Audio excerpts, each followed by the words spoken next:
camera isn't just a tool, it's an extension of your mind. It has endless possibilities to capture tiny snippets of time. Yet, most people forget the most important part. Photography can feel overwhelming.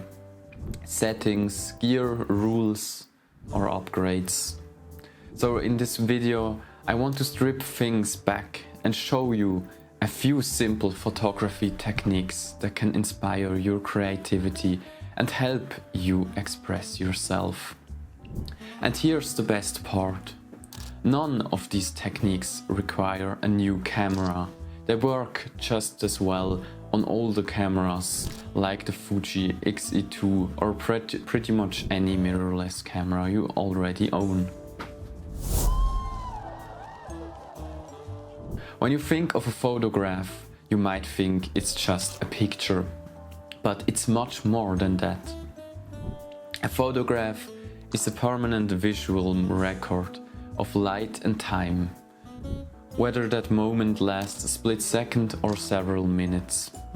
If you could break that definition down, you'll notice that photography is built from a few key elements, and once you understand them, you can start tweaking them creatively.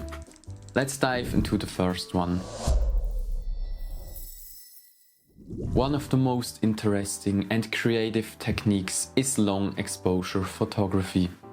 It sounds complicated, but it's actually very simple. A long exposure just means slowing down your shutter speed from fractions of a second to several seconds, or even minutes. By doing this, your camera collects more light. That's why it's perfect for night photography, star photography or low light scenes where every bit of light matters.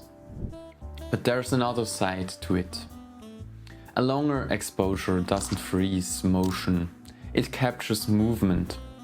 Anything that moves during the exposure becomes blurred. And that's where things get really creative.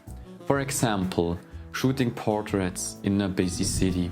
Set your shutter speed to around 0.2 seconds. Ask your subject to stay still and let the world move around them. Cars turn into light streaks. People become soft motion blur. Your subject stays sharp and suddenly the image feels alive. You can push this even further by zooming your lens during the exposure or moving lights through the frame to literally draw with light. And of course, long exposures are essential for astrophotography, because when it comes to stars, more light always helps. Filters are common for video, but photographers often overlook them. And no, I'm not talking about film simulations or digital presets. I mean physical lens filters that you screw onto the lens. There are many types, but one stands out for me. A black mist filter adds a subtle but dreamy glow to your image. It softens highlights, gently smooths skin tones and removes that harsh digital look.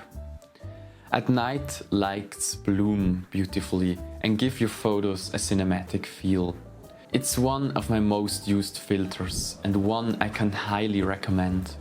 Another great option is diopter filters, which turn your lens into a macro lens. They're cheap, easy to use, and perfect if you want to experiment with macro photography without buying a new gear. And the best part, filters can be stacked, and with step-up rings, you don't need to buy different sizes for every lens. One of my personal favorites is multiple exposure photography. Yes, you can do this in post, but doing it in camera feels way more creative. A multiple exposure is exactly what it sounds like. Several photos merged into one. For example, you take a portrait, then a photo of trees or textures, and the camera blends them together. The results can be unpredictable, and that's what makes it exciting. Most cameras support this feature and offer different merge modes, like light, dark or add, each creating a different effect. You'll find this mode in your camera settings. Select it, shoot your main subject, then capture another frame to merge it with. There are no strict rules. Experimentation is key. Some combinations work better than others, and you'll quickly develop a feel for it. I'll do a dedicated deep dive tutorial on this soon, but until then, I strongly recommend trying it yourself. Another simple way to refresh your photography is by changing the aspect ratio. It forces you to think differently, to frame differently, to see differently.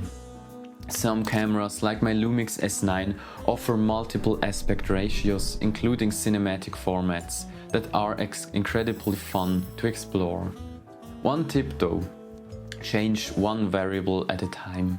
Don't combine new aspect ratios, filters, long exposures and lenses all at once. Give each technique space so you can actually learn from it. Lenses do affect how your image looks. But let's clear something up. More expensive gear does not make you a better photographer. You don't need ultra-fast apertures, you don't need the latest camera, and you definitely don't need to chase specs. Most of that advice is honestly nonsense. Yes, wide apertures help for portraits, macro shots or astrophotography, but most photos don't need extreme background blur. Use what you already have. If it inspires you, it's good enough. If you do want to try something new, an ultra-wide lens is a great option. It gives you a fresh perspective and works beautifully for landscapes, creative portraits or night sky photography. A fun creative exercise is simply to look for reflections. Mirrors are great, but they are everywhere. Windows, puddles, lakes, shiny surfaces. Once you become conscious of reflections, you start seeing them everywhere. And they instantly add depth, symmetry and interest to your images. Last but not least, in-camera color modes. Many photographers completely ignore these, while editing in post is absolutely fine and often necessary. I love dialing in a look before I press the shutter. Cameras like Fuji and Lumix offer incredible profiles that let you shape the mood in camera, add grain or even load custom user presets. One of my favorites is black and white with a single accent color like red. It's simple, bold and instantly draws attention where you want it. These are just a few photography techniques I use to stay inspired. If even one of them sparked an idea, that's a win. If you enjoyed the video, a like and a subscribe would mean a lot. And if you have your own creative photography tips, drop them in the comments. I'd love to read them. Thanks for watching.